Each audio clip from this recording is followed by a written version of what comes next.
The moment 6-year-old Ava looked up at the most dangerous man in the realm and declared, "You have my eyes," Olivia's carefully constructed world shattered. For 7 years, she'd hidden in the shadow of the Whispering Peaks, building a life where no one asked questions about the child who could shift before she could read. What Olivia didn't know was that the mate bond she thought she'd escaped had never truly broken, and the king she'd fled from had spent every day searching for the woman who disappeared with his heart. But the real danger was only just beginning, and it was walking straight toward them through the crowded market. Thank you for sticking around with me, my wonderful story family. If you are already hooked in on today's story and ready to enjoy it, click subscribe and let me know in the comments where you're watching from. We like to know our pack members from all over the world. Now, let's begin. Chapter 1. The Silver Vale Market was particularly crowded that morning, which was exactly why Olivia had chosen it. Crowds meant anonymity. Crowds meant she could slip between the stalls, buy what she needed, and disappear before anyone took too much notice of her daughter. She should have known better. "Mama, look." Ava's voice rang out clear as a bell, too loud, too excited. "That man has eyes like mine." Olivia's blood turned to ice. She spun around to find her daughter pointing at a figure near the spice merchant's stall. The man was tall, powerfully built, dressed in dark traveling leathers that whispered wealth and authority even without any obvious insignia. His hair was black as midnight, falling just past his collar in waves that caught the morning light. And when he turned at Ava's exclamation, Olivia's breath stopped in her chest. Golden eyes. That particular shade of molten gold that was so rare it marked only the oldest bloodlines. The same shade currently gleaming in her daughter's face as she stared at the stranger with unabashed fascination. The same shade she saw every time she closed her eyes and remembered a night 7 years ago that had changed everything. "Ava, hush," Olivia hissed, grabbing for her daughter's hand. But Ava was already pulling free, her small face scrunched in concentration as she studied the stranger. "He does have my eyes," she announced as if this were a remarkable scientific discovery. "And his hair is dark like mine, too, but longer." "Mama, why does he look like me?" The stranger, no, not a stranger, Olivia's traitorous heart whispered. "You know exactly who he is." His gaze moved from the child to Olivia, and she watched recognition flicker across his features. Not the sharp clarity of remembering, but something hazier, uncertain, like trying to recall a dream that slipped away upon waking. Alpha King Alexander Thorin tilted his head slightly, studying Olivia with an intensity that made her skin prickle. "Have we met?" The question was casual enough, but Olivia heard the edge beneath it. The suspicion. And worse, the pull. That same inexorable magnetism that had drawn them together 7 years ago at the Unity Conclave, when she'd been nobody and he'd been engaged to someone far more suitable. "I don't think so, Your Majesty," Olivia said, keeping her voice steady through sheer force of will. She dropped into a hasty curtsy, yanking Ava down with her. "Just passing through. We should." "Your daughter." Alexander's voice had gone quieter, more dangerous. "How old is she?" Ava, bless her brilliant, terrible timing, piped up before Olivia could deflect. "I'm 6. Well, 6 and 3 months. My birthday was in spring when the cherry blossoms came." Olivia watched Alexander do the math. Watched his expression shift from curious to calculating. His eyes swept over Ava again, taking in not just her coloring, but the way she held herself. The confidence in her posture that shouldn't exist in a child so young. The way she looked at him without the slightest hint of submission, even though alpha dominance radiated from him like heat from a forge. "What's your name?" Alexander asked, crouching down to Ava's level. The movement was fluid, controlled, putting him at eye level with the little girl. "I'm Ava." Her daughter stepped forward without hesitation, extending her small hand like she'd seen merchants do. "Mama says I'm named after the stars because I was born when they were brightest. But I think she just liked the sound of it." Alexander shook Ava's hand with complete seriousness, and Olivia's heart cracked a little at the sight. It's a beautiful name. It's an honor to meet you, Ava. You're the Alpha King, Ava said, her golden eyes wide with wonder. Alexander Thorin. I've heard stories about you. They say you can turn into a wolf as big as a bear and that you've never lost a fight. Is that true? Olivia's face heated. That's enough. We need to go. I'm sure His Majesty has important. Actually, Alexander said, rising to his full height without breaking eye contact with Olivia, I'd like to speak with you privately. Olivia's pulse hammered. With respect, Your Majesty, I don't think we have anything to discuss. Your daughter just announced to half the market that she has my eyes. His voice dropped lower, meant only for her ears. And golden eyes like these, they don't just happen. You know that as well as I do. He paused, frustration flickering across his features. And when I look at you, I feel like I'm forgetting something important. Something I should remember. Because you are, Olivia thought desperately. Out loud, she said, I'm sure it's just a coincidence, Your Majesty. I don't believe in coincidences. Alexander's hand lifted almost unconsciously toward Olivia's face, then froze. His fingers curled into a fist and dropped. The obsidian rose. 1 hour. We'll talk there.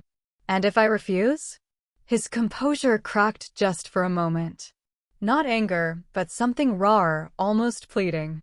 Then I'll wonder for the rest of my life why you felt so familiar. Why looking at you makes my chest ache like I've lost something I can't name. He paused. Please. That single word undid her, because she remembered him saying it before, 7 years ago, when he'd cupped her face in the moonlight and whispered, Please tell me you feel this too. 1 hour, Olivia heard herself say. But my daughter stays with me. Of course. Alexander's gaze dropped to Ava again, and Olivia saw a naked longing flash across his face before he shuddered it. Mama, Ava's small voice wobbled as Alexander walked away, disappearing into the crowd. Your hands are shaking. Did I do something wrong? No, sweetheart. Olivia's throat tightened as she knelt down, gathering her daughter into her arms. You didn't do anything wrong. I promise. But I did, she thought. 7 years ago, I made a choice. And now it's coming back to destroy us. As they made their way toward the Obsidian Rose Inn, Olivia didn't notice the figure watching them from the shadows between 2 stalls. A woman with platinum hair and ice blue eyes, her lips curved in a smile that promised nothing but pain. Lady Vivian had found them at last. Chapter 2. The Obsidian Rose Inn was too elegant for a border town like Silvervale. Its presence spoke of money flowing through on the trade routes, of merchants who wanted luxury during their journeys to the Whispering Peaks. Olivia had never set foot inside before, couldn't afford to, and didn't want to draw attention by trying. Now she stood in the doorway of a private room on the 2nd floor, her daughter's hand tight in hers, and wondered if she was walking into a trap of her own making. Alexander stood by the window, backlit by afternoon sun. He'd removed his cloak, and the simple shirt and trousers he wore did nothing to diminish his presence. If anything, they made him more devastating. She could see the breadth of his shoulders, the lean strength in his frame. Could see the leather cord around his neck that disappeared beneath his collar. Her breath caught. She knew that cord. She'd braided it herself in the pre-dawn darkness after their night together, her fingers clumsy with emotion. Had threaded a small silver crescent moon charm onto it, the only thing of value she owned, and pressed it into his hand as the sun rose. A silly, hopeless gift from a woman who'd known she had no right to mark him, but couldn't bear to leave without giving him something. He still wore it. After 7 years, he still wore it. Thank you for coming, Alexander said quietly, his eyes never leaving hers. I wasn't sure you would. You're the Alpha King. Refusing seemed unwise. Olivia kept her voice neutral, but her hands betrayed her, smoothing down Ava's dark hair repeatedly. I'm not here as the king. Alexander's eyes found hers, and the intensity there made her knees weak. I'm here as a man who's been searching for something he can't quite name. And I think you might be the answer. Before Olivia could respond, Ava squirmed free and darted across the room. To her horror, her daughter made a beeline for Alexander and climbed straight into the chair beside him, peering up at him with unabashed curiosity. You smell like cedar trees, Ava announced, making herself comfortable. That's my favorite smell. Mama says I like it because we used to live near the big forest, but I think I just like it because it makes me feel safe. Alexander's hand settled gently on the arm of his chair, close to Ava but not quite touching. Olivia watched his expression transform, confusion giving way to wonder, then to something that looked dangerously like joy. The Whispering Peaks forests? Yeah. Ava bounced excitedly, and Olivia's heart stopped as she caught the flicker, just a flash of wolf ears appearing on her daughter's head before vanishing again. The partial shift happened so fast, barely a second, that she desperately hoped Alexander had been looking elsewhere. But when his eyes lifted to hers, sharp and knowing, she knew he'd seen it. Ava tilted her head, still studying Alexander intently, completely unaware of what she'd just revealed. Can you shift? Mama says I'm not supposed to until I'm older, but I bet you can do it anywhere. Can you teach me? Ava, don't pester His Majesty, Olivia started forward. She's not pestering me. Alexander's voice was careful, controlled, but Olivia could hear the emotion beneath it. And yes, I can shift. But it's not polite to do it indoors. It tends to break furniture. Ava giggled at that, then her expression turned more serious. She reached out tentatively and touched Alexander's hand where it rested on the chair arm. Her small fingers looked impossibly tiny against his much larger ones. You smell like something else too, she said softly. What else does it smell like to you? Alexander asked, his voice barely above a whisper. Ava bit her lip, suddenly shy. Her fingers curled around his hand. Like home, she whispered. Why do you smell like home when we just met you? Mama, why does he smell like home? Olivia watched Alexander go absolutely still. Watched his eyes widen, watched his breath catch. When he spoke, his voice was thick with emotion he couldn't quite hide. I don't know, he said to Ava, though his eyes never left Olivia's face. But I feel the same way about you. His gaze intensified. About both of you. The air in the room grew thick with tension. Olivia felt the pull intensify, that invisible thread that had connected them from the first moment their eyes met 7 years ago. The bond she'd tried so hard to deny, to run from, to pretend didn't exist. Mama gets sad when she looks at the full moon, Ava continued, oblivious to the adult tension crackling through the room. She cries sometimes when she thinks I'm sleeping. Do you get sad too? Ava, Olivia's voice cracked. Yes, Alexander answered before Olivia could redirect, his eyes still locked on hers. I do. Every full moon, I feel like I've lost something precious, but I can't remember what. Like there's a hole in my chest where something important used to be. Ava's face lit up with childlike logic. Maybe you lost the same thing as Mama. Maybe you could help each other find it. That would be nice, wouldn't it? Then neither of you would have to be sad anymore. The innocence in her voice nearly broke Olivia. Her daughter had no idea she was the lost thing, the precious thing that had been hidden and protected and kept secret for 7 years. Ava, why don't you go look out the window? Olivia managed, her voice strained. See if you can spot the merchant with the honey cakes from earlier. The one with the red cart. But Mama.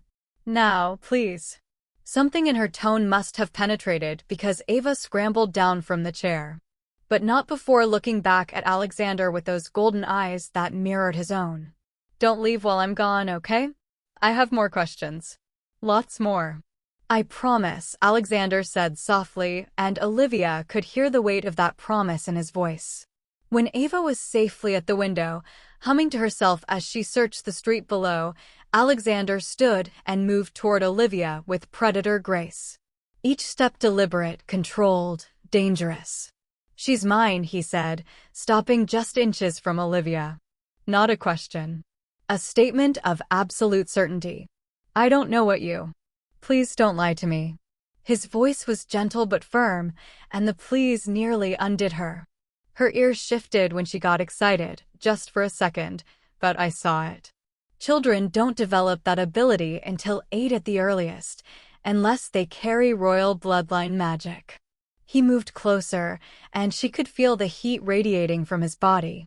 She's 6 years old, Olivia. And when she touched my hand just now, I saw something. A memory. Not mine, or it shouldn't be mine, because I don't remember it happening.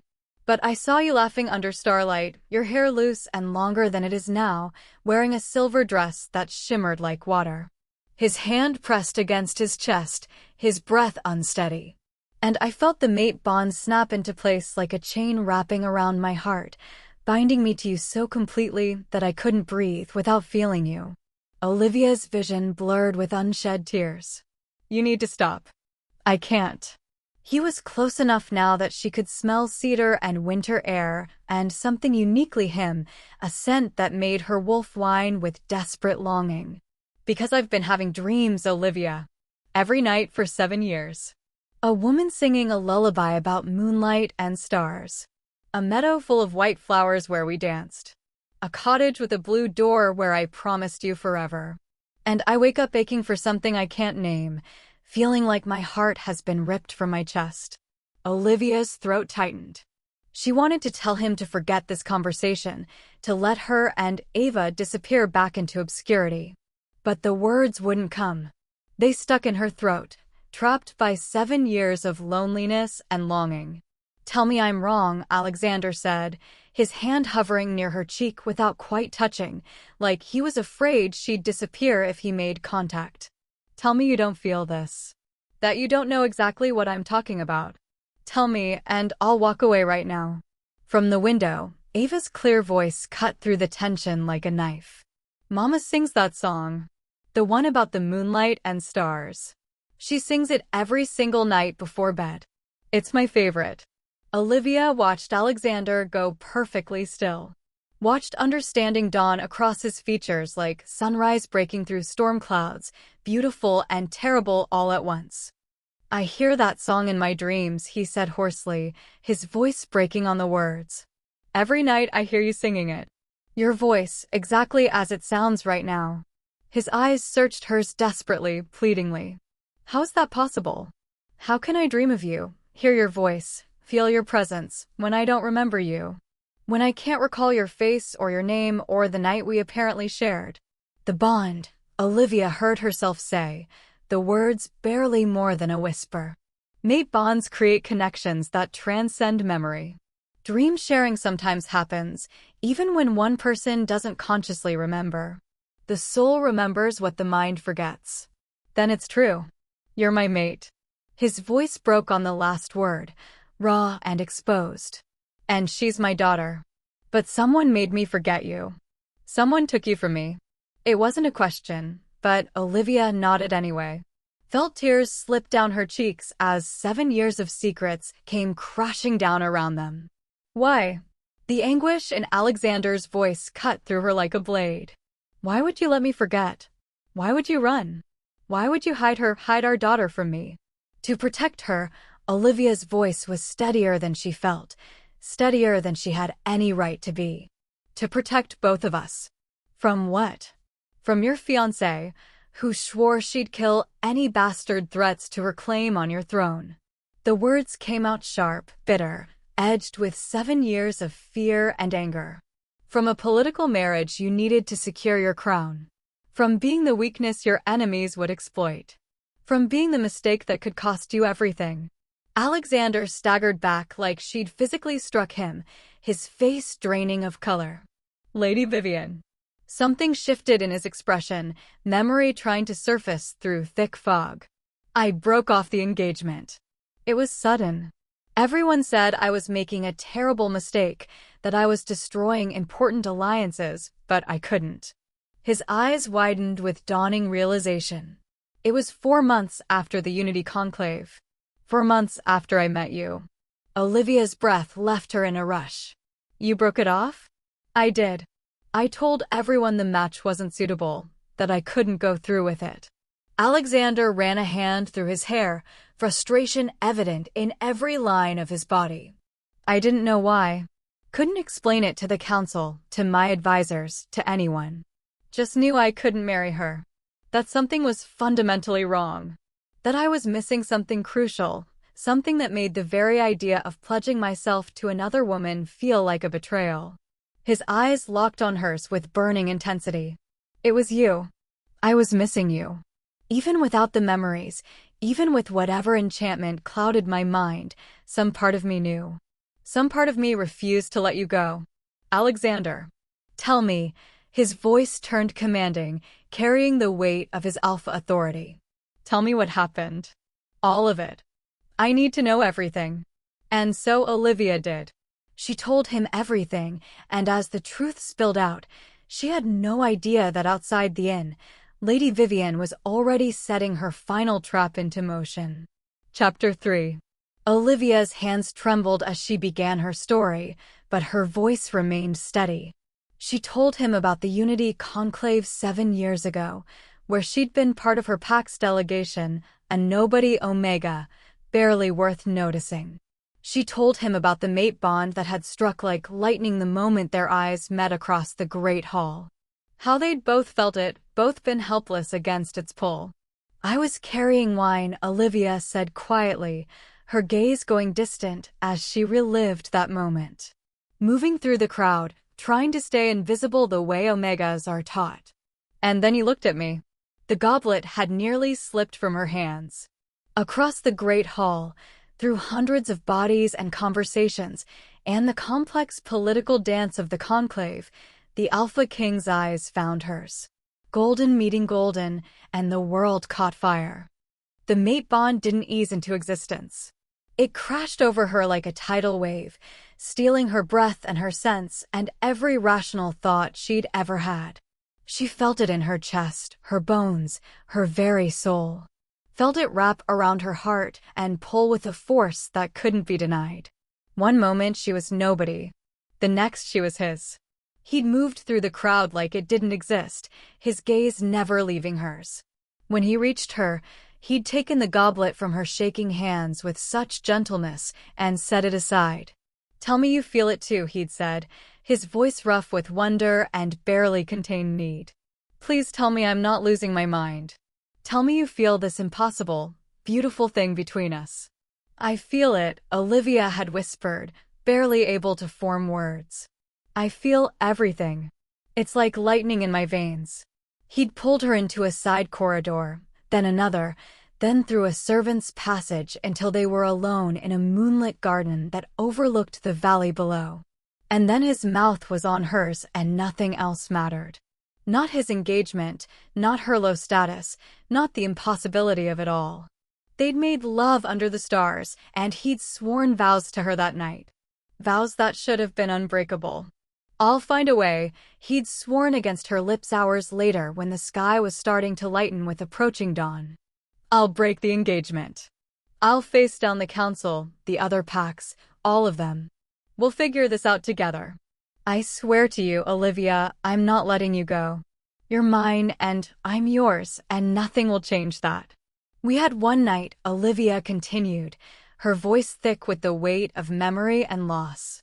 You gave me your oath, said you'd never let me go. That we'd find a way to be together no matter what it cost. What happened? Alexander's hands had clenched into fists at his sides, and she could see him fighting to remember, reaching desperately for something just out of grasp. Why can't I remember any of this?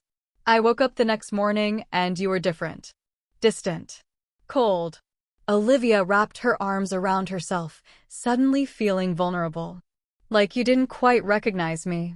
Your eyes looked at me, but there was no recognition in them. No warmth. Nothing. Your guards escorted me out, and you didn't even try to stop them. You just watched me go with this confused expression, like you couldn't quite understand why I was upset. She watched him process this, watched fury bloom across his features. And that afternoon, I overheard Lady Vivian talking to her mage in one of the private corridors. She was laughing, actually laughing, about how easy the enchantment had been. How you'd wake with no memory of the little Omega who tried to trap you. How she'd protected you from making a terrible mistake that would have ruined everything she'd worked for. Alexander's jaw clenched so hard she could hear his teeth grind. And then she said. Olivia's voice hardened, remembering the cold viciousness in Vivian's tone. She said that if any bastards turned up claiming to be yours, she'd have them killed before they drew their first breath. That she wouldn't let some accident ruin her carefully laid plans for the throne. That she'd make sure no child of yours existed outside of her control. 6 weeks later, I discovered I was pregnant with Ava. So I ran. I took what little money I had, left my pack, and disappeared into the Whispering Peaks where no one would think to look for a nobody Omega. You should have come to me, Alexander said hoarsely, the words torn from somewhere deep in his chest. Come to you? The man who didn't remember me. Olivia's voice cracked, years of suppressed pain bleeding through. The Alpha King who was engaged to a woman powerful enough to have a mage alter your memories? What exactly should I have said, Alexander? Excuse me, Your Majesty, but we had a magical one-night stand you don't recall, and now I'm carrying your child. Please protect us from your fiancé who wants us dead? Do you have any idea how that would have sounded? Yes. The word came out raw, almost desperate, his eyes blazing with intensity. Exactly that. And if you'd thought I was lying? If Vivian had convinced you I was just another Omega trying to trap you into a claim? If she'd used her influence to have me arrested for slander, or worse? Olivia shook her head. I couldn't risk it. Couldn't risk my baby, couldn't risk Ava. She was all that mattered. Our baby. Alexander's voice dropped to something raw and broken, exposing wounds he'd carried without understanding their source. She's ours, Olivia. Ava is ours. And I've missed 6 years of her life because someone took you from me. Because someone reached into my mind and ripped out the most important memory I've ever had. Because someone made me forget the woman who owns my soul. He moved then, closing the distance between them in 2 swift strides.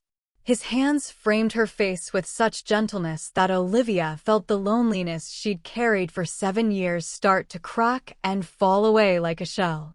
I forgot your face, he whispered, and she could feel his breath on her lips. I forgot your name. I forgot that night in the garden. But I never forgot how you made me feel. I've been searching for that feeling ever since, chasing shadows and dreams and the memory of starlight, not knowing I was searching for you. Not knowing the woman in my dreams was real. Olivia's breath hitched. Alexander. I called off the wedding because something inside me knew you existed.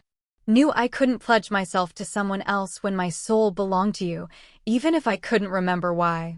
His thumb brushed away her tears with infinite tenderness. I'm so sorry I don't remember our night together. Sorry I can't recall the promises I made. But I'm here now. I remember now, not the details, but the feeling.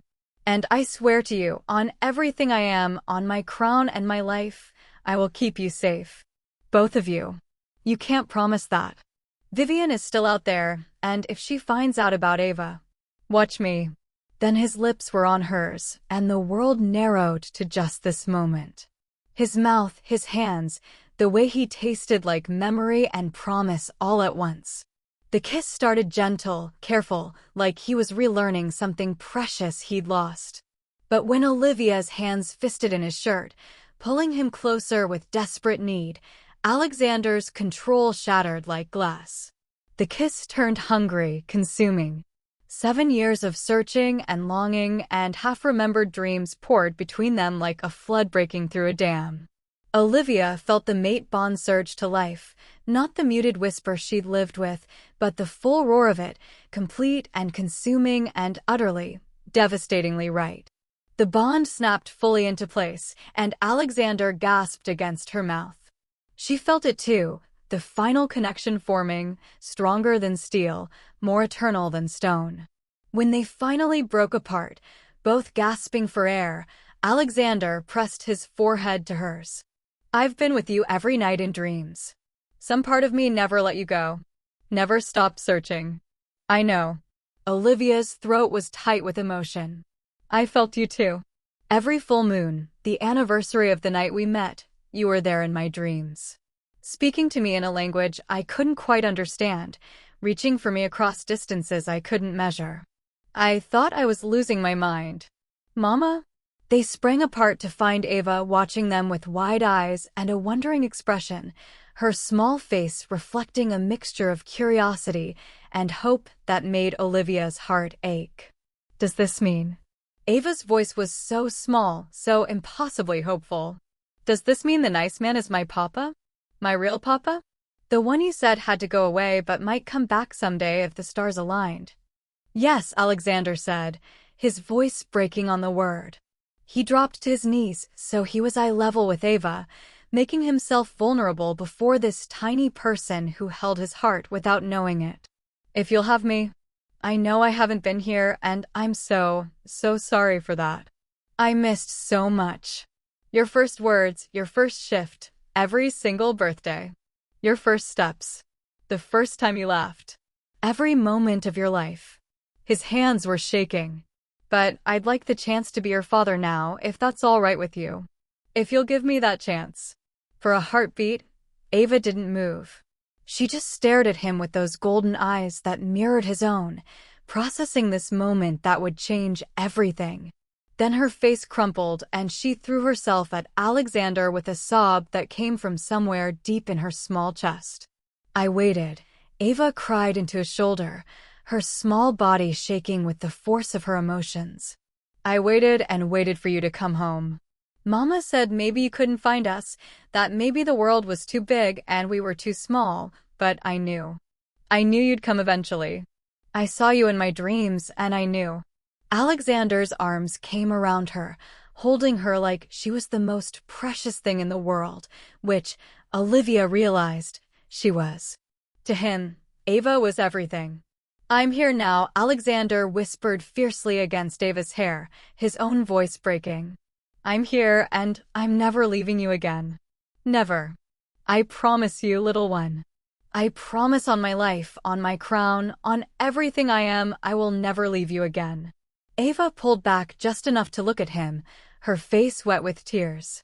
You promise? Really promise? Because Mama says we should never make promises we can't keep. I promise, Alexander said solemnly, meeting her eyes with complete sincerity. And I never break my promises.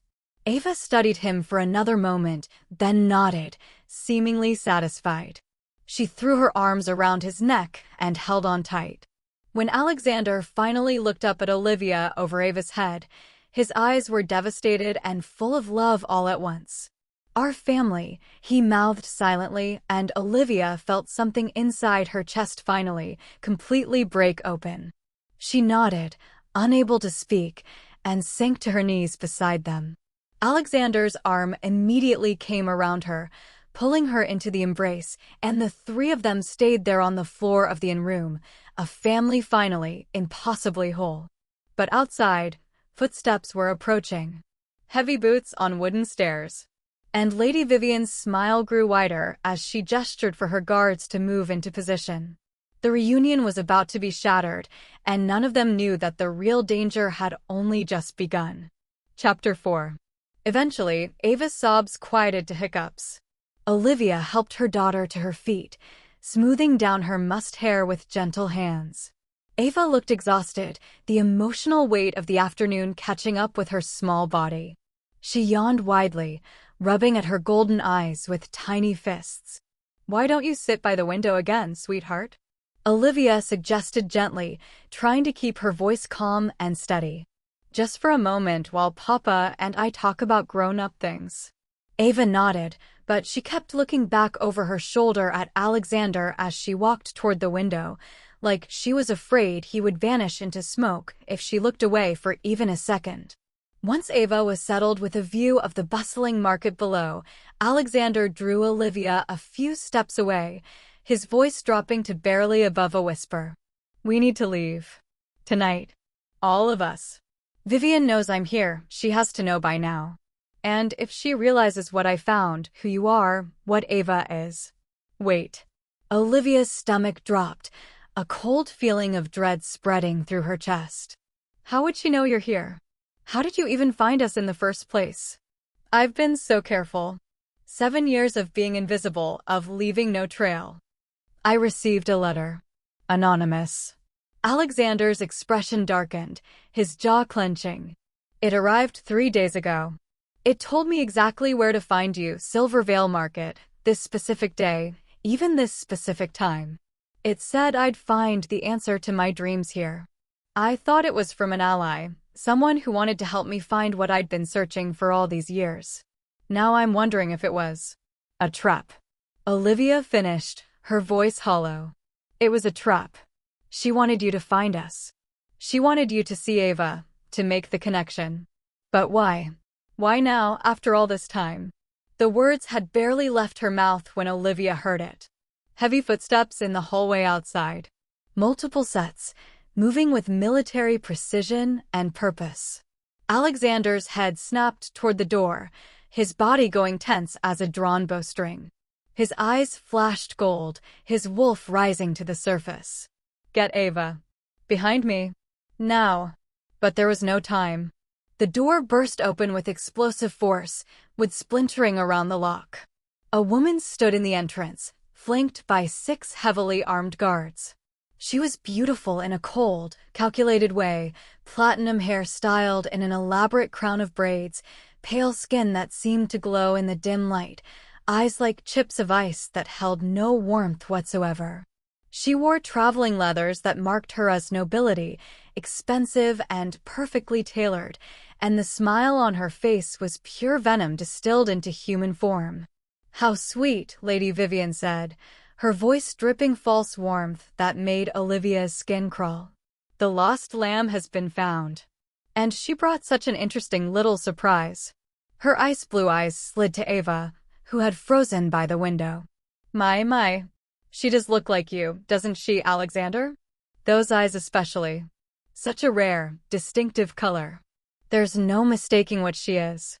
Alexander moved in a blur, placing himself between Vivian and both Olivia and Ava, blocking them from view with his body. What are you doing here, Vivian? Following you, darling. Did you think I wouldn't notice when you suddenly took off for some backwater border town?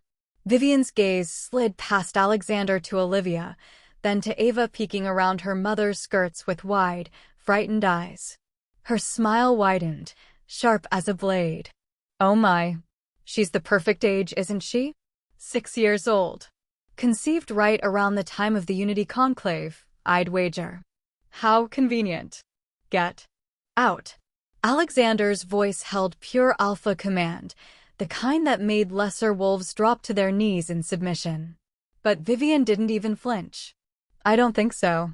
Vivian gestured with one elegant hand, and a man stepped forward from behind the guards, gray-robed, with arcane symbols stitched into his sleeves in silver thread that seemed to pulse with its own light.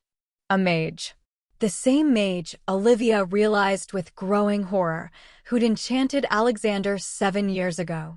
You see, Vivian continued, her voice taking on a lecturing tone, I've spent 7 very long years positioning myself as your most trusted advisor, helping you search for the woman who abandoned you after our engagement ended, consolidating my power, building my network of allies. And now here she is, your little Omega, with one very interesting complication. Olivia's blood ran cold as understanding crashed over her like a wave of ice water. You sent the letter. You wanted him to find us. You wanted this confrontation. Very clever. Vivian's eyes glittered with malicious satisfaction. I needed him to see the truth with his own eyes, you understand. To witness the existence of his secret heir. To understand exactly what's at stake. She turned to Alexander, her expression shifting to something almost sympathetic, which somehow made it worse. Don't you see, Alexander? She's been hiding your daughter. Your heir. The one who should have been raised in the palace of Stormhaven, learning to rule, being molded into a proper successor. Instead, she's been living in poverty, away from her birthright, away from everything she should have had. She's been safe, Olivia shot back, pulling Ava closer. Away from people like you who'd use her as a pawn in your twisted games. Safe. Vivian laughed, and the sound was like breaking glass, beautiful and dangerous. Is that what you call this? Look at her, Alexander. 6 years old and already showing abilities that mark her as yours. Those little flickers of shifting she can't quite control. The way she radiates potential power even untrained. Do you have any idea how valuable she is? How many of your enemies would pay fortunes, literal fortunes, to get their hands on your heir? How many would kill for the chance to use her against you? Alexander's hands clenched into fists, and Olivia could see his wolf pressing just beneath his skin, desperate to break free. What do you want, Vivian? Name your price and get out. What I've always wanted. The throne. Her smile turned vicious, triumphant. But not through marriage anymore. That ship has sailed, thanks to your inconvenient bout of conscience 4 months after the conclave. No, I've found a better way. Through blood magic. Through ancient rituals that your precious council would never approve. She gestured to the mage, who stepped forward. A ritual that will transfer the mate bond from her. She pointed at Olivia with contempt to me. And with that bond comes your power, your authority, your complete and utter claim to the throne. All of it flowing through me. Her smile grew impossibly wider. All I need is your consent, darling. Just say yes, and we can end this messy situation. The Omega and her bastard child disappear, quietly and permanently, and you get to keep your crown without the scandal. Never. The word was a growl, barely human. I thought you'd say that. Vivian nodded to the mage, and Olivia saw his hands begin to glow with sickly green light. Dorian, if you would. Let's help Alexander remember exactly why he should have stayed forgotten. The world went sideways. One moment Olivia was standing in the inn room. The next, she was somewhere else, inside a memory that wasn't hers. She saw through Alexander's eyes, felt what he'd felt that night 7 years ago. The mate bond snapping into place with the force of destiny itself. The absolute certainty that he'd found his other half, the missing piece of his soul. The overwhelming love and need and rightness of being with Olivia. The promises he'd made, vows that should have been unbreakable. Then the memory shifted, becoming darker, twisted. She saw Alexander wake alone in his chambers, confusion clouding his features. Saw him ask his guards about the Omega woman from the night before, his voice desperate. Watched them exchange glances, clearly enchanted to forget, their eyes glazed and empty. Saw Vivian appear in the doorway, smiling sweetly, asking if he'd slept well while her mage stood in the shadows behind her. What did you do to me? Present-day Alexander's voice was thick with rage, with betrayal, with 7 years of stolen memories crashing back all at once. I made you forget, Vivian said simply, examining her nails with affected boredom. Dorian here is quite talented at memory manipulation. One of the best, actually. Cost me a fortune, but worth every coin. But I'll admit I underestimated the mate bond. Even with the enchantment, you couldn't quite let her go, could you? You kept dreaming. Kept searching. Kept feeling that irritating pull toward something you couldn't name. She gestured around the room with theatrical flair. Hence this charming reunion. I needed you to see her, to feel the bond trying to reassert itself, so I could break it permanently this time. Why? The word was torn from Alexander's throat. Why go to such lengths? Why not just kill me and take the throne directly? Because your parents were in the way, for one thing. Vivian's expression hardened, and for the first time, Olivia saw the true monster beneath the beautiful mask. Because an unbonded alpha king is a vulnerable one, easier to manipulate, easier to control. I needed you isolated, desperate, searching for something you couldn't quite name but couldn't stop wanting. It made you weak, Alexander. Weak and dependent on my counsel. She began to pace, clearly enjoying her moment of revelation.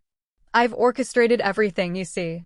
Your parents' convenient accident on that mountain road, bandits, they said, but Dorian's illusions made sure there were no survivors to tell the true tale. The enchantment that made you forget your mate. Even manipulating this stupid little Omega into overhearing my threat so she'd run like the coward she is. Vivian's eyes gleamed with malice. It's all been leading to this moment. To me finally claiming what should have been mine from the beginning. Olivia's hands shook with fury, with horror at the casual admission of murder. "You're insane." "I'm ambitious," Vivian corrected coldly. "There's a difference." She turned to her mage. "Dorian, I think it's time we eliminated the competition. The child first, I think. Make it look like an accident. A tragic fall from the window, perhaps? So sad. So very, very sad." "No." The word tore from both Alexander and Olivia simultaneously, raw and desperate. But before either could move, before Alexander could shift or Olivia could throw herself forward, Ava did something impossible. Something that changed everything. Chapter 5. Ava stepped out from behind her mother, her small body trembling like a leaf in a storm. For a heartbeat, she just stood there, a 6-year-old facing down a mage and armed guards, shaking with terror so intense that Olivia could see it in every line of her small frame. Her lip quivered. Her eyes were wide and wet with unshed tears. Her hands were clenched into tiny fists at her sides. But she didn't run. She didn't hide. She stood her ground. Then her chin lifted, a gesture so reminiscent of Alexander that Olivia's breath caught, and something ancient blazed to life in her golden eyes. Something that shouldn't exist in one so young. "No," Ava said, her voice small but steady as stone. "You don't get to hurt us." The air around her began to shimmer. It started as a ripple, barely visible, like heat rising from sun-baked stone. Then it grew, building and building like a storm gathering strength, until Olivia could feel it pressing against her skin, making her hair stand on end and her wolf howl in recognition. The temperature in the room spiked, then plummeted. The floorboards groaned beneath Ava's feet, wood creaking as if under immense pressure. "Impossible," Dorian gasped, his eyes widening in shock and fear. He raised his hands to counter whatever was coming, green light gathering between his palms. But he was too late. Power erupted from Ava like a dam breaking, like a star exploding, like the birth of the universe itself. It wasn't the gentle sparks that normal pup magic produced, tiny flickers of light or warmth that children accidentally created when emotional. This was a torrent, a tidal wave, a tsunami of raw, ancient, primal force that made the air bend and twist and scream. The shockwave was visible, a pulse of golden white light so bright it was almost blinding, expanding outward from where Ava stood in concentric rings of pure power. It slammed into Dorian with the force of a battering ram, lifting him clean off his feet and hurling him backward through the air like a rag doll. His body hit the far wall with a sickening crack that echoed through the room, and he crumpled to the floor, unconscious, his staff clattering beside him. The guards staggered back, their weapons falling from nerveless fingers as the wave of power washed over them. But more than that, more importantly, the magic did something else. Olivia felt it like invisible threads being severed, like chains breaking, like a prison door swinging open. The enchantment that had been wrapped around Alexander for 7 years, woven through his memories like dark silk, keeping Olivia's face hidden in fog and their night together locked away, it shattered all at once, like glass under a hammer. Like ice in spring sunlight. Alexander made a sound, something between a gasp and a sob and a howl of anguish. He staggered, one hand flying to his temple as if in pain, the other bracing against the wall to keep from falling. His eyes squeezed shut, his jaw clenched so hard Olivia could see the muscle jumping, could hear his teeth grinding together. And then the memories crashed over him like a flood. Olivia could see it happening, could watch the exact moment each memory hit him like a physical blow. His face twisted with joy, then anguish, then desperate, overwhelming longing. He remembered the Unity Conclave, the way their eyes had met across the crowded hall. Remembered the mate bond striking like lightning, stealing his breath. Remembered pulling her into the garden, the taste of her mouth, the way she laughed against his lips with such joy.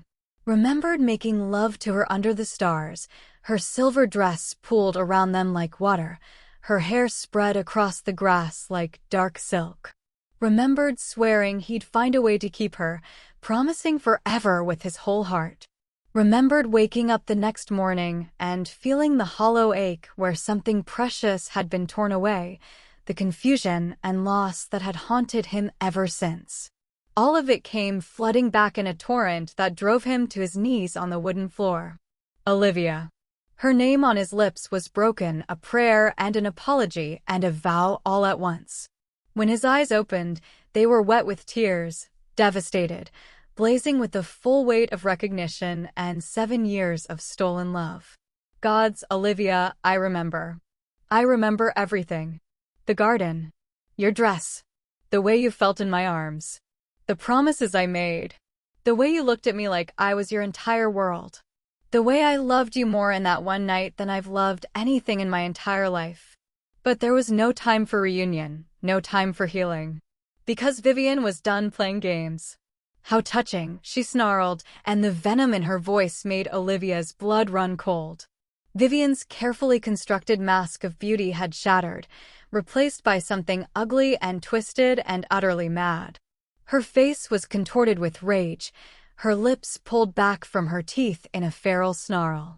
Her ice blue eyes blazed with fury, so intense it made her look possessed. How very, very touching. The happy family reunion. It makes me want to vomit. She moved with the speed of a striking snake, her hand darting to her belt. And suddenly there was a knife in her hand, thin, wicked-looking, the blade catching the light with a cruel gleam. The kind of blade meant for killing, not ceremony. If I can't have the bond, Vivian hissed, her voice dripping poison, then no one can. If I can't have you, Alexander, then neither can she. And neither can that little abomination you created. She lunged. Not for Alexander. Not for Olivia.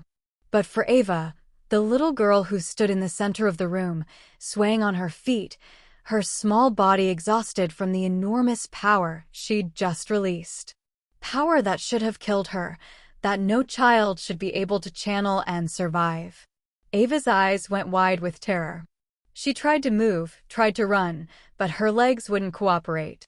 The power had drained her completely, left her weak and vulnerable and slow.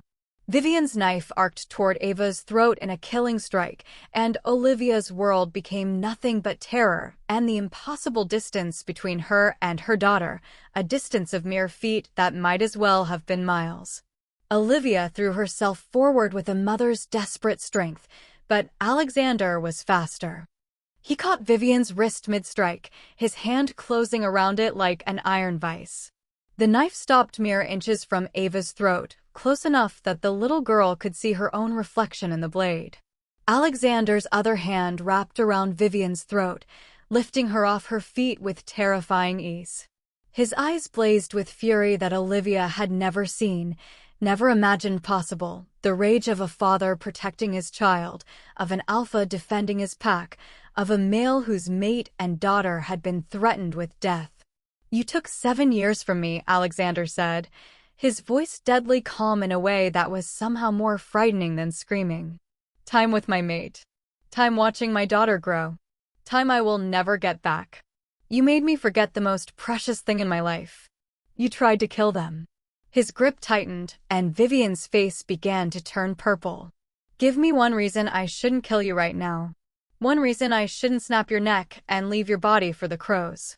Because, Vivian gasped, clawing at his hand, I'm not alone. You think this was just me? I have allies. Powerful allies. People who've been waiting for you to show weakness. Kill me and they'll tear your kingdom apart. They'll hunt down your precious Omega and your bastard child, and they'll make you watch while they...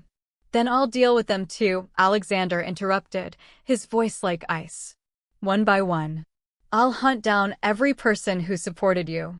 Every person who knew and said nothing. Every person who thought they could threaten my family and live.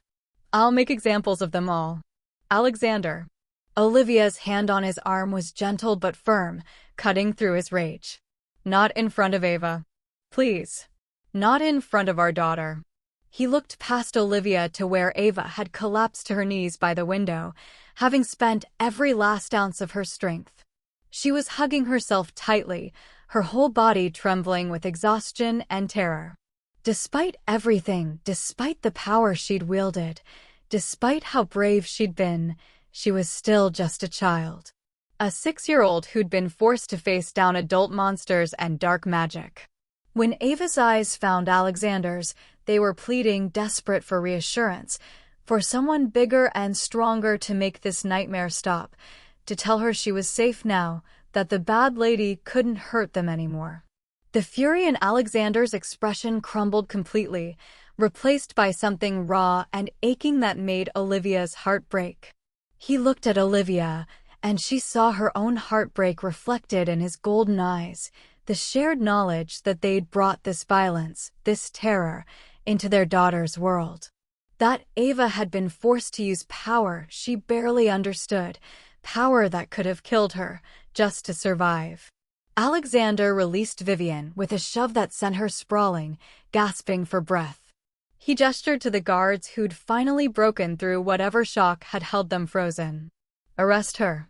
Arrest the mage. I want them both in the dungeons of Stormhaven by nightfall. Maximum security. No visitors. No communication with the outside world. They're to be held for trial on charges of treason, conspiracy to commit murder, murder of the former Alpha King and Queen, attempted murder of the heir, and use of forbidden blood magic." The guards moved forward immediately, hauling Vivian to her feet even as she struggled. 2 others carefully lifted the still unconscious Dorian. As they dragged her toward the door, Vivian laughed, a sound edged with madness and rage and bitter defeat. "This isn't over, Alexander," she screamed, spittle flying from her lips. "You think you've won? You may have your little family, but the damage is done. Everyone will know about your secret heir now. Your enemies will use her against you. They'll never stop coming. Every day for the rest of your life, you'll wonder if this is the day someone takes her from you. Every shadow will hide a threat. Every stranger will be a potential assassin. You'll never have peace. Never." "Let them try," Alexander said coldly, his voice carrying the weight of absolute certainty. "They'll learn what happens when someone threatens what's mine. They'll learn why they should fear the name Thorin." When the room finally cleared, when the guards had dragged Vivian and Dorian away and their footsteps had faded down the hall, silence fell like a heavy blanket.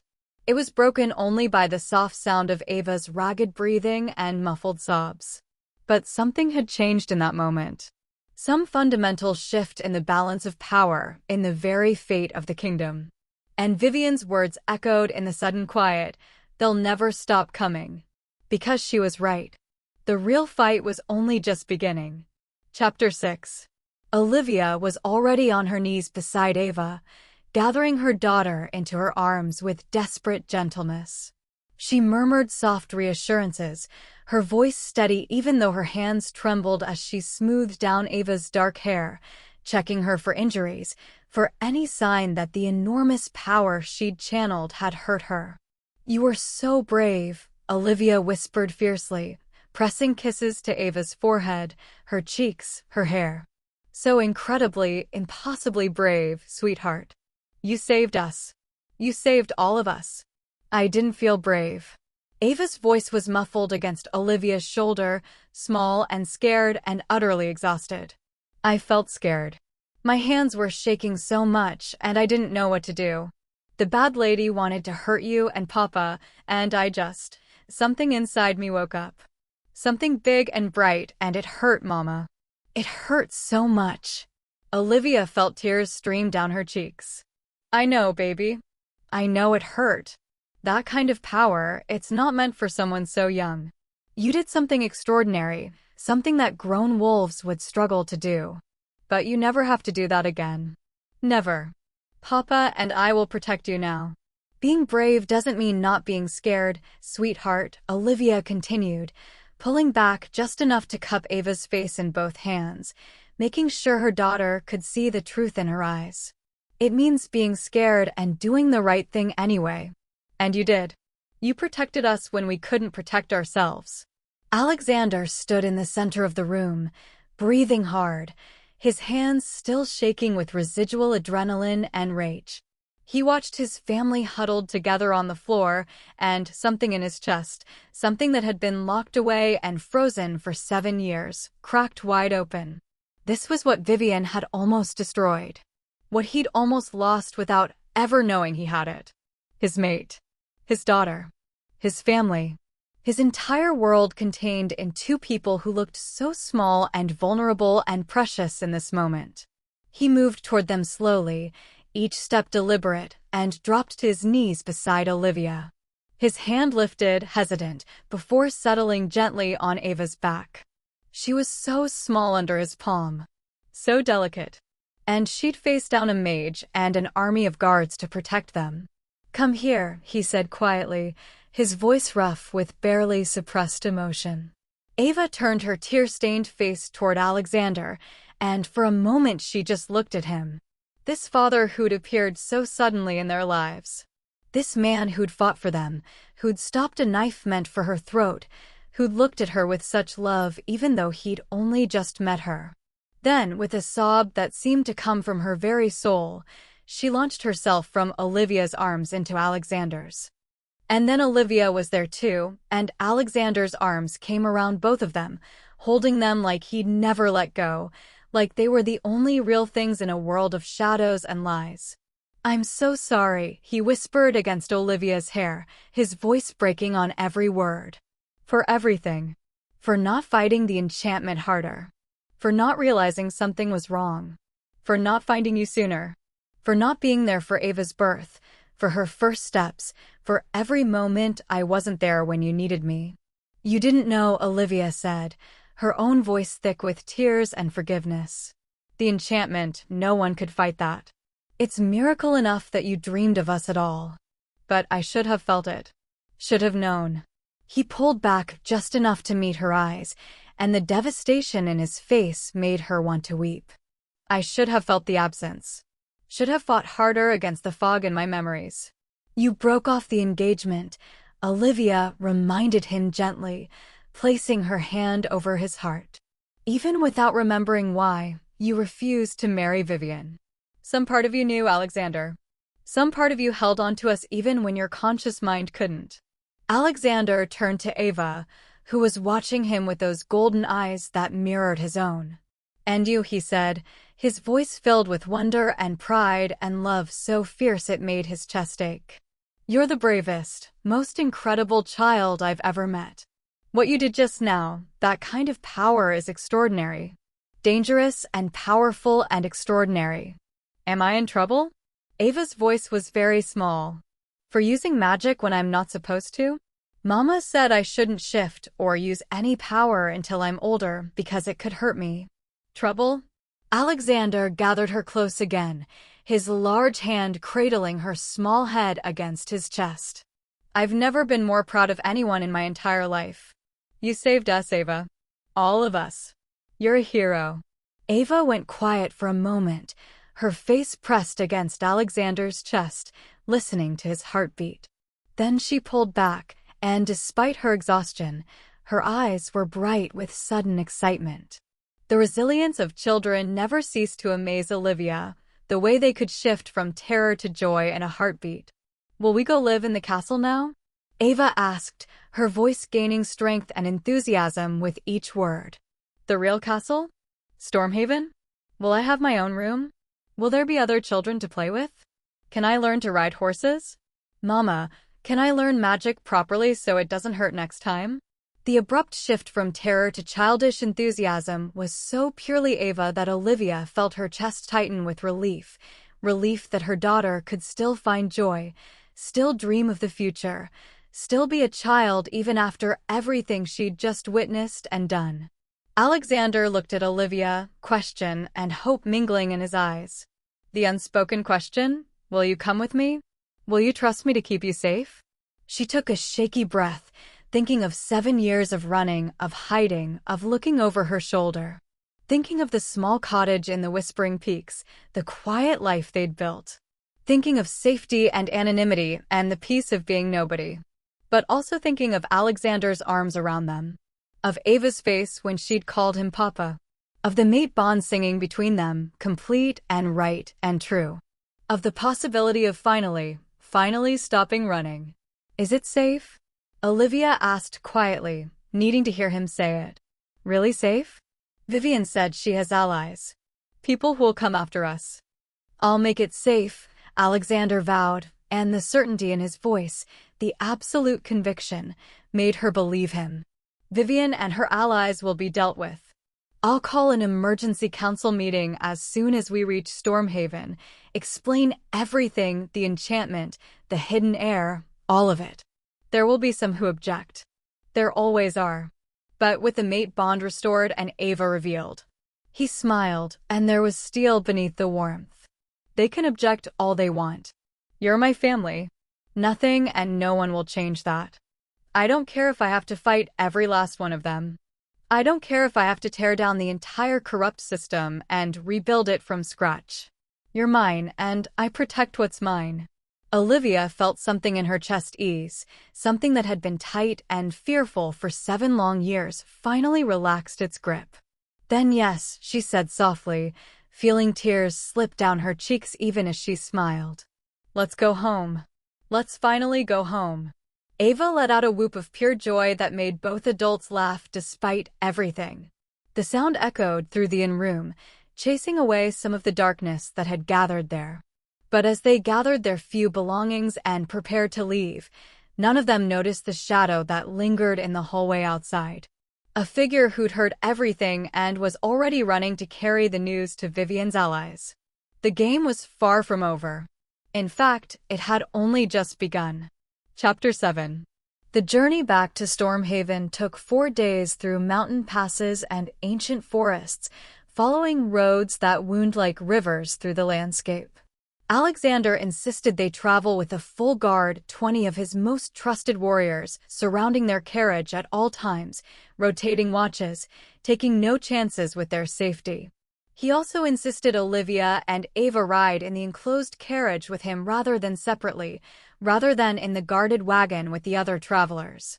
I've lost 7 years, he said when Olivia protested the special treatment, when she worried about appearances and propriety. 7 years of your lives. I'm not losing another minute if I can help it. Not a single minute. So they traveled together, cocooned in the relative privacy of the royal carriage, and Olivia watched Alexander fall in love with their daughter in real time. It was beautiful and heartbreaking all at once. He listened with rapt, undivided attention as Ava explained her elaborate theory about why wolves could talk to the moon, about how the moon was actually the first wolf who died and went to live in the sky to watch over all her children. He never once told her it was just a story, never dismissed her childish logic. Instead, he asked questions, engaged with her imagination, treated her ideas with the seriousness they deserved from a 6-year-old's perspective. He braided her hair when she asked, his large, scarred warrior's hands surprisingly gentle as they worked through the dark strands, creating intricate patterns he must have learned for some long-forgotten reason. Ava sat perfectly still for him, chattering away about everything and nothing, and Olivia's heart ached at the domesticity of it. He told Ava stories about Stormhaven Castle, about the towers that reached toward the clouds, about the great library with more books than anyone could read in a lifetime, about the training grounds where young wolves learned to fight and shift. He told her about her grandparents, his voice going soft with grief as he described the Alpha King and Queen who died 3 years ago in what everyone thought was an accident, but was actually Vivian's first murder. They would have loved you, Alexander said quietly, brushing a strand of hair from Ava's face. Your grandmother especially. She always wanted grandchildren. She used to tell me that being a parent was the greatest adventure of all, greater than any battle or political victory. I didn't understand what she meant then, but I do now.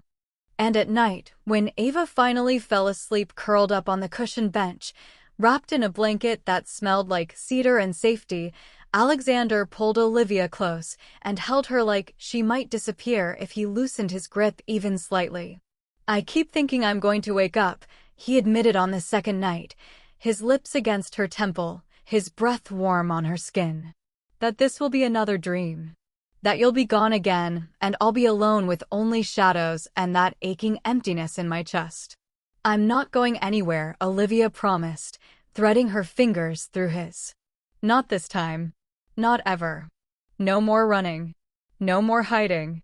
I want to complete the bond properly.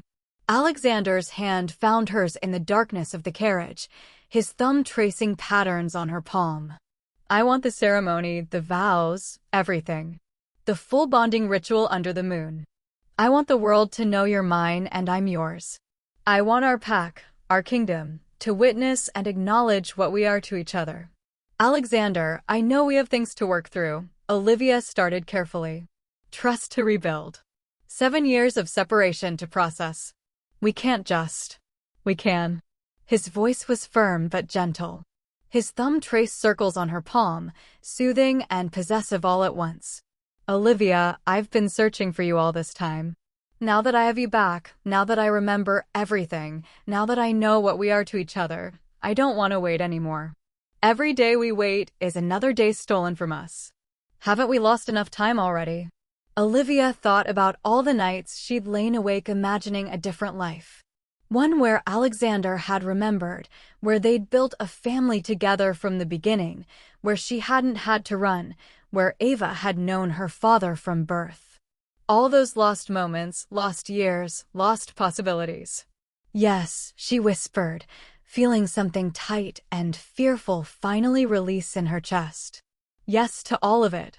She felt him smile against her hair, felt the relief and joy that poured through their bond.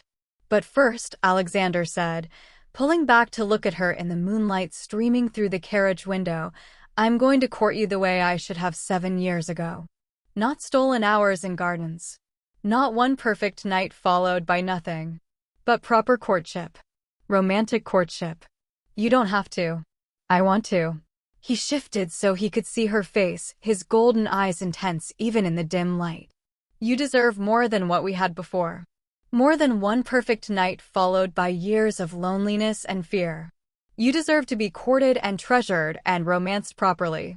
I want to walk with you through the palace at sunrise when the light turns everything gold.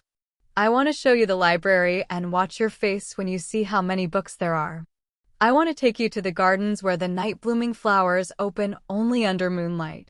I want to introduce you to people as my mate, my queen, and see them fall in love with you the way I did. His voice dropped lower, more intimate. Let me give you that. Let me prove I'm worth choosing. Please. There was that word again. Please.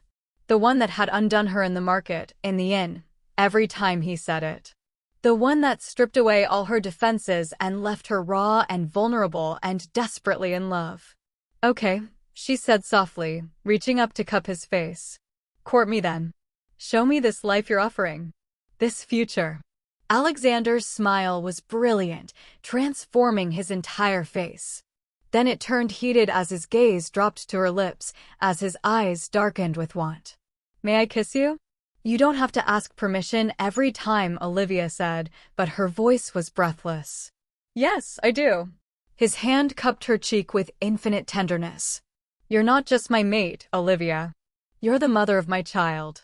The woman who's been raising her alone, making impossible choices, sacrificing everything while I was forgetting you. You deserve to be asked. To be given choices.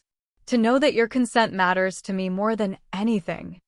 Olivia's heart swelled so much it hurt. She leaned up and pressed her lips to his, soft and sweet and full of promise. Then yes. Always yes. The kiss started gentle but didn't stay that way. All the nights spent dreaming of each other, all the mornings waking up alone, all the quiet ache of a bond that had never stopped pulling them together despite enchantment and distance, it poured into the kiss like a dam breaking. Alexander's hands slid into her hair, fingers tangling in the dark strands as he tilted her head back, deepening the kiss with desperate hunger. Olivia's fingers curled into his shirt, pulling him closer until there was no space left between them, until she could feel his heartbeat against her chest. When they finally broke apart, both gasping for air, Alexander pressed his forehead to hers and just breathed her in. "I want you," he said hoarsely, his voice rough with need. "I want you so much it hurts. But I also want to do this right. Want to give you the ceremony and the claiming and all of it before I—" He broke off with a groan as Olivia nipped at his lower lip, as her hand slid under his shirt to touch bare skin. "Who says we can't have both?" she whispered against his mouth. "The ceremony can wait a few days." "But, Alexander—" She pulled back enough to meet his eyes, to let him see the want in hers. "I've waited 7 years to have you back. Don't make me wait longer than I have to." Something in Alexander's expression turned molten, his eyes flashing gold. "Are you sure? We don't have to rush. I can wait. I can. I've never been more sure of anything." He kissed her again, harder this time, desperate and claiming. His hands roamed, relearning the curves of her body through her clothes, mapping her like territory he never wanted to forget again. Olivia arched into him, wanting more, needing everything. "Ava," Alexander panted against her throat, even as his lips traced fire across her skin. "Is asleep," Olivia managed, glancing at their daughter who was curled up on the opposite bench, deeply unconscious in the way only exhausted children can be. "And we can be quiet." "I don't know if I can be quiet when it comes to you."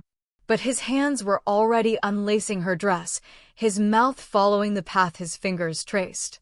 Olivia laughed softly, but it turned into a gasp as Alexander's teeth scraped over her pulse point, as his hand slid beneath her skirts.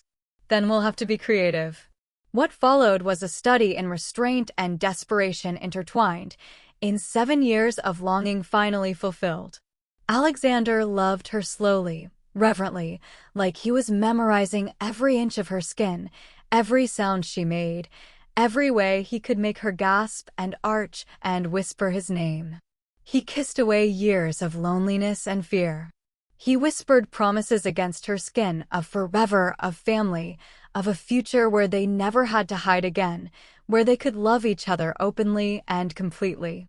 And when they finally came together, when they moved as one in the swaying darkness of the carriage, when the mate bond flared between them so bright it was almost painful in its intensity, Olivia felt complete for the first time in 7 years.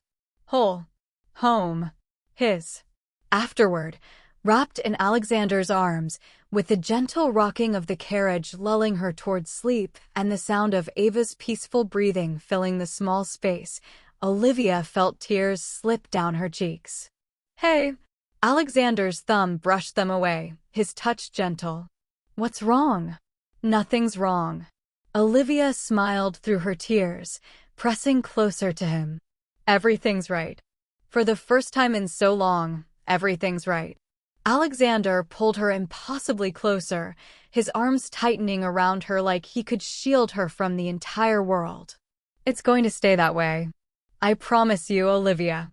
On my life, on my crown, on everything I am, I'm never letting you go again." They fell asleep like that, tangled together, the mate bond humming contentedly between them, Ava sleeping peacefully nearby. None of them knowing that ahead in Stormhaven, the council was dividing into factions. That Vivian's allies were already plotting their revenge. That the real battle for their future was waiting just beyond the horizon. But for this moment, this perfect moment, they were together. They were whole. And that was enough. Chapter 8. Stormhaven rose against the mountains like something from a fevered dream, and Olivia's breath caught at the sight of it. The capital city sprawled across the valley in concentric rings, each level rising higher than the last, until at the very peak stood the palace itself. All dark stone and soaring towers that seemed to pierce the clouds, with banners of deep blue and silver snapping in the wind, the Thorin family colors. Even from a distance, Olivia could see the palace was more fortress than residence, built to withstand sieges and invasions, a testament to centuries of power. As their carriage descended the mountain road toward the city gates, people began to crowd the streets. Word had spread somehow, it always did, that the Alpha King was returning. And he wasn't alone. Hundreds, maybe thousands of faces turned toward their carriage as they passed, craning for a glimpse of their king, whispering about the woman and child riding with him. The rumors must already be spreading like wildfire. Are they going to hate me? Olivia asked quietly, watching the crowds through the window. Her hand found Ava's, holding tight. They're going to love you, Alexander said with absolute certainty. He reached over and took her other hand, threading their fingers together. Give them time. Once they know the truth, once they understand what happened, they'll love you the way I do. Ava pressed her face to the window, her golden eyes wide with wonder. It's so big, Mama. So many people. Are they all wolves like us? Most of them, sweetheart, Olivia said, trying to keep her voice steady. Stormhaven is the heart of our kingdom. Wolves from all the packs come here. The palace itself was even more breathtaking up close. Guards in formal livery rushed forward to greet them, their expressions carefully neutral even as their eyes widened at the sight of Olivia and Ava. Servants appeared from nowhere, ready to attend to their needs. His Majesty has guests, one of the senior servants announced, her voice carrying across the courtyard. Prepare the East Wing chambers. The finest rooms we have. No. Alexander's voice cut through the activity like a blade. The royal family chambers. My mate and daughter will stay with me. In the rooms adjacent to mine. I want them guarded at all times. No one enters without my explicit permission. No one. The whispers started immediately, rippling through the assembled staff like wind through wheat. Olivia felt Ava press closer to her side, overwhelmed by all the attention, all the staring eyes. It's all right, sweetheart, Olivia murmured, kneeling down to Ava's level. We're safe here. I promise. But even as she said the words, she wondered if they were true. Because she could feel the stares, could sense the judgment, could practically hear the thoughts. Who is this nobody Omega? Who is this child claiming to be the heir? The council meeting was scheduled for the following morning, giving them barely 12 hours to prepare.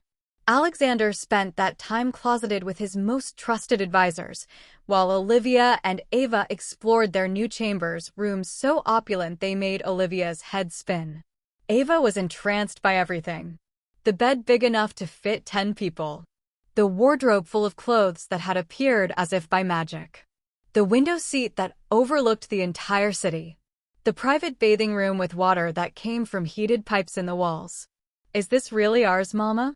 Ava asked, running her hands over the silk bedding. We can stay here? Yes, sweetheart. Olivia settled beside her daughter, pulling her close. This is our home now. But that night, as Olivia lay awake in a bed that felt too large and too soft, she couldn't shake the feeling that they'd traded one kind of danger for another. The council chamber was massive, with a vaulted ceiling that echoed every sound. A huge table dominated the center, surrounded by high-backed chairs occupied by the most powerful wolves in the kingdom. Old wolves with calculating eyes and political minds sharp as knives. Olivia stood beside Alexander at the head of the table, one hand resting protectively on Ava's shoulder. Their daughter looked impossibly small in this room full of power and politics. Explain to me again, one councilman said, his tone dripping with barely veiled contempt, how we're supposed to accept an Omega nobody as our queen. He gestured dismissively at Olivia. And her daughter, who's been raised God's nowhere as heir to the throne? Careful, Alexander's voice went deadly soft, carrying a warning that made even the boldest council member flinch. You're speaking about my mate and my daughter. Your mate. The one you forgot about for 7 years. Another councilman leaned forward, his expression skeptical. Forgive me, Your Majesty, but this all seems rather convenient. A mysterious woman appears with a child who happens to have your coloring, claims you're her father. She is my daughter. Alexander's hand moved to Ava's shoulder, and Olivia felt the surge of protective fury through their bond. Look at her. She has abilities no normal 6-year-old could possess. She demonstrated power that shattered a mage's enchantment, Power that Dorian himself confirmed was beyond his ability to fabricate or simulate. There is no question of her parentage. Then why hide her? A woman demanded from the far end of the table. Why keep her secret all these years? Why not come forward sooner? Olivia found her voice, found her strength. Because Lady Vivian threatened to kill her if I didn't. She met the woman's eyes steadily, refusing to look away, refusing to show weakness. Because I heard her plot with her mage to enchant the Alpha King into forgetting me. Because I chose my daughter's life over my own happiness. Over everything else. Any mother would do the same. Silence fell around the table, heavy and considering. Lady Vivian, another councilman said slowly, his tone shifting from skeptical to horrified. Who is currently in your dungeons awaiting trial for treason, conspiracy, and murder? Yes, Alexander said, his voice hard as stone. The same Lady Vivian who confessed, in front of multiple witnesses, to orchestrating my parents' deaths. Who admitted to having me enchanted to forget my mate. Who tried to kill my daughter in front of me.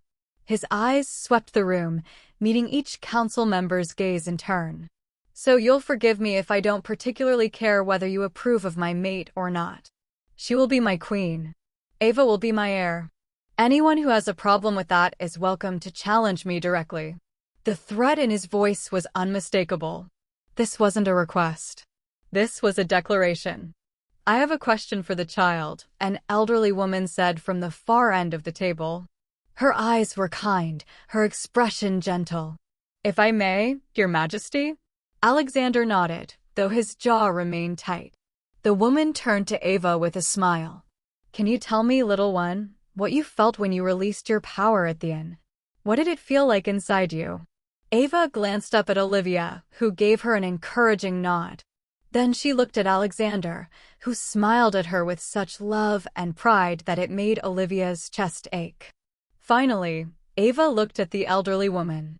I felt scared, she said honestly. The bad lady wanted to hurt Mama and Papa. So I reached inside myself for something.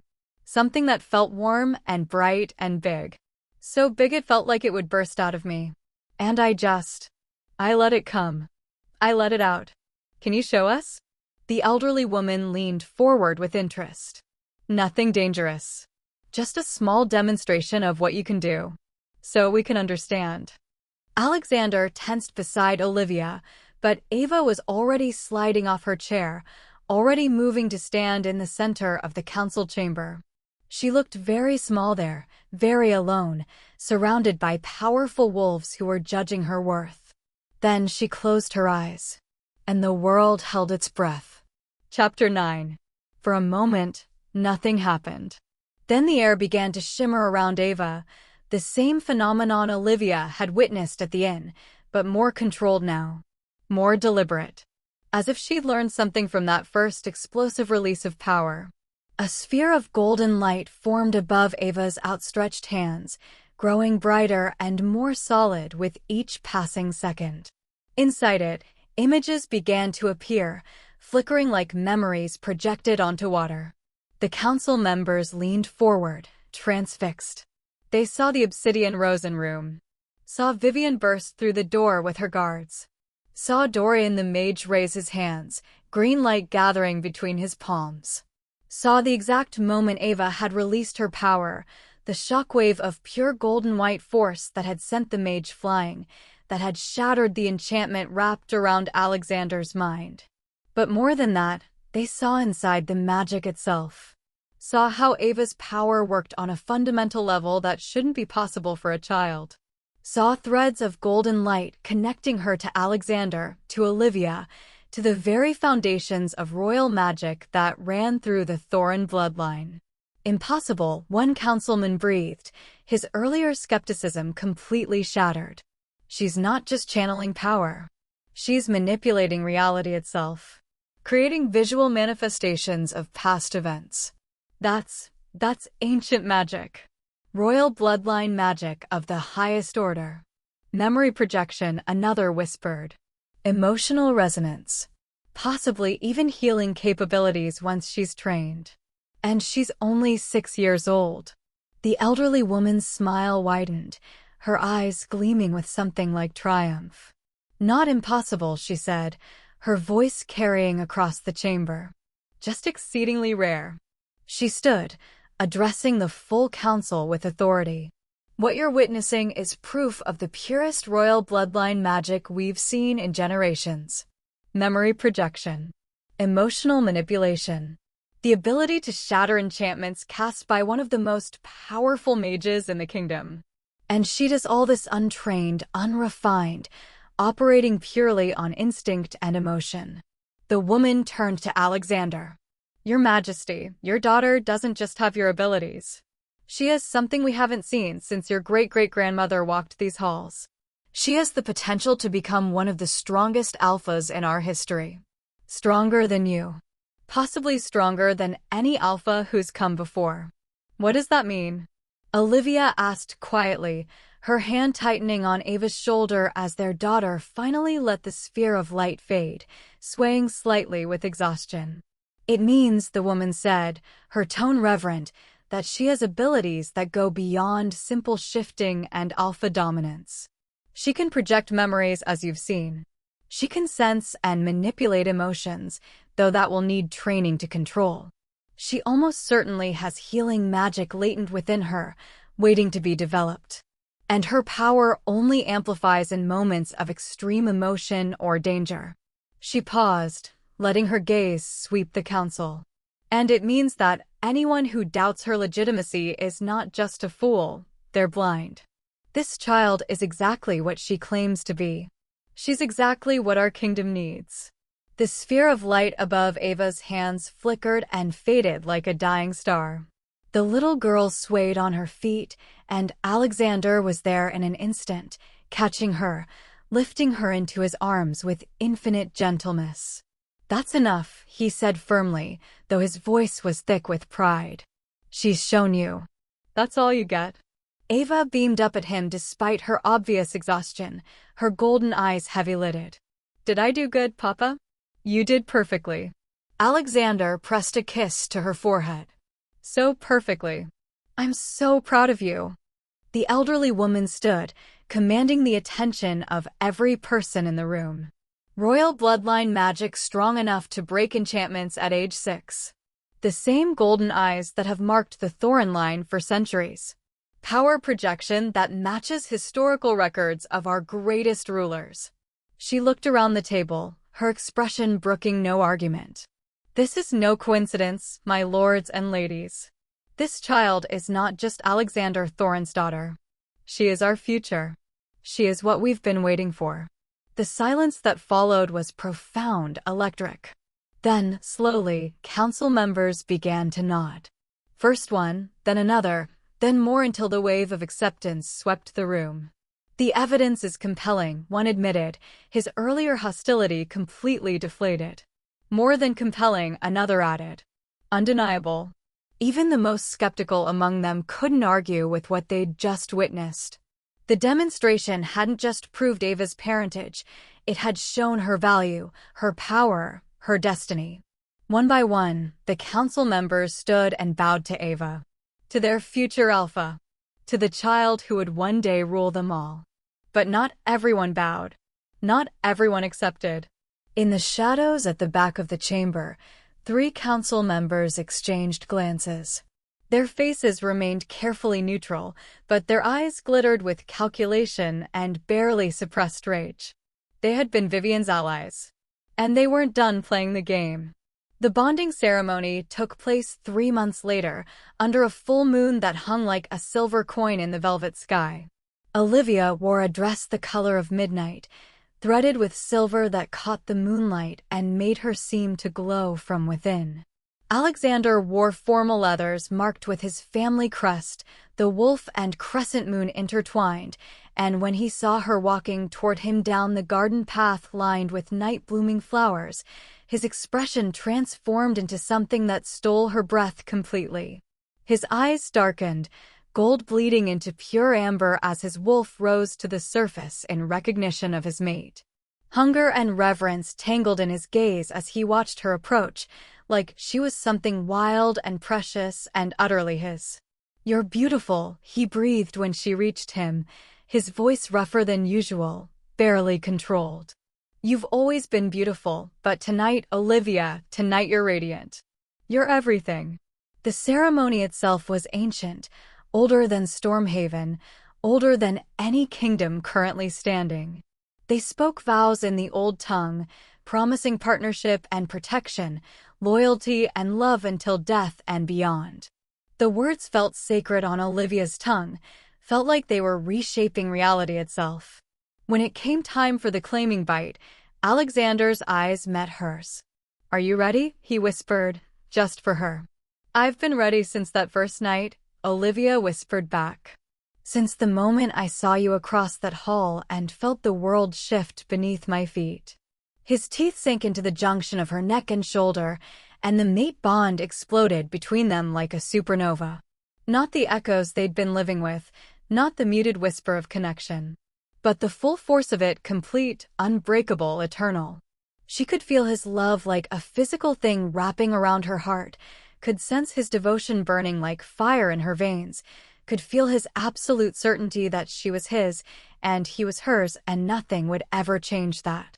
When Olivia bit him in return, completing the bond from both sides, she felt their souls intertwine like threads weaving together into a tapestry. Felt the last barriers between them dissolve like morning mist. Felt the bond lock into place with a finality that resonated through every cell in her body. And she felt something else. A new presence, small but growing, nestled deep within her. Another life beginning. Alexander felt it too. His eyes went wide, then filled with tears of joy. "Olivia," he breathed, his voice breaking. "Are you?"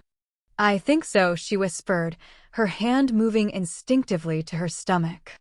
"It's early. Too early to be sure. But I feel it. Another heartbeat. Another life." His hand covered hers on her stomach, reverent and protective. Through the bond, she felt his wonder, his overwhelming joy, his fierce determination to protect this new life the way he'd failed to protect Ava in her earliest years. "Another baby," he said, and the words came out like a prayer. "Apparently we are," Olivia laughed through her tears, leaning into his embrace. "I get to be there this time," Alexander said fiercely, his arms tightening around her. "For everything. Every moment of the pregnancy. The birth. Every milestone. I'm not missing this. I refuse to miss a single second." They kissed then, sealing the bond and the promise and the future stretching before them. When they broke apart, Ava was there, having squirmed through the crowd of witnesses, her face glowing with pure joy. "Are we a real family now?" she asked, looking between her parents with such hope it made Olivia's heart ache. "We were always a real family," Olivia said, gathering their daughter close. "But yes, sweetheart. We're official now. Complete. Does this mean I get a baby brother or sister?" Ava's eyes went wide with sudden realization. "Is that why everyone keeps saying Mama smells different?" "The ladies in the kitchen said so, but I didn't know what they meant." Alexander laughed, pulling both of them into his arms. "You're going to be a big sister. What do you think about that?"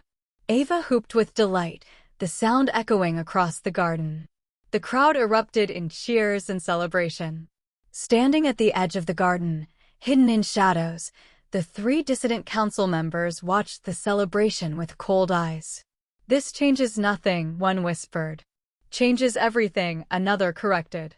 "Now there will be 2 heirs. 2 threats. Then we eliminate both," the third said simply. Vivian failed. "We won't." They melted back into the darkness, their plans already forming. But in that moment, surrounded by joy and love and the promise of new life, Olivia, Alexander, and Ava were blissfully unaware of the danger gathering like storm clouds on the horizon. Chapter 10. Beautiful ending for Chapter 10. Here's the revised ending without the cliffhanger. Chapter 10. 6 months later, Olivia stood on the palace balcony, watching Alexander train with Ava in the courtyard below. Her hand rested on her swollen belly, feeling their son kick in response to his father's laughter floating up to her on the warm summer breeze. The past months had been a whirlwind. Vivian's trial and subsequent execution, carried out in the public square as a warning to all who would threaten the royal family. The purging of her allies from the council, one by one, until the rot had been thoroughly cleaned from Stormhaven's heart. Learning to navigate the complex politics of court while heavily pregnant, earning genuine respect from those who'd initially dismissed her. Watching Ava flourish under Alexander's attention and the palace's resources, growing stronger and more confident every day. It had been hard, sometimes overwhelming. The weight of being queen, of being constantly watched and judged, of knowing that any mistake could cost not just her position, but her family's safety. But it had also been beautiful beyond words. Because every morning, she woke up in Alexander's arms, feeling the mate bond sing between them. Every evening, they had dinner as a family, Ava chattering about her day while Alexander listened with patient attention. Every night, she fell asleep knowing her daughter was safe and loved and exactly where she belonged. There you are. Alexander's arms came around her from behind, his hands settling over hers on her belly, his chin resting on her shoulder. "I've been looking for you." "Just watching," Olivia said, leaning back against his chest, savoring his warmth and strength. "Ava's getting so good. She shifted 3 times today without even trying. She's a natural. Takes after her mother." Alexander pressed a kiss to her temple. "How are you feeling? How's our son?" "Huge. Tired. Happy." Olivia turned in his arms to look at him. "Mostly happy." "Just mostly?" His smile was teasing, but she could see the concern beneath it. "Well, I'd be happier if he would stop using my ribs as a training ground," Olivia admitted with a rueful laugh. "I swear he's going to come out already knowing how to fight. He's just practicing." Alexander's hand moved to where the baby was kicking, his touch gentle and reverent. "Going to be strong like his mother. Stubborn like his father." Both, Olivia agreed. Definitely both. From the courtyard below, Ava's voice rang out. "Mama, Papa, watch this."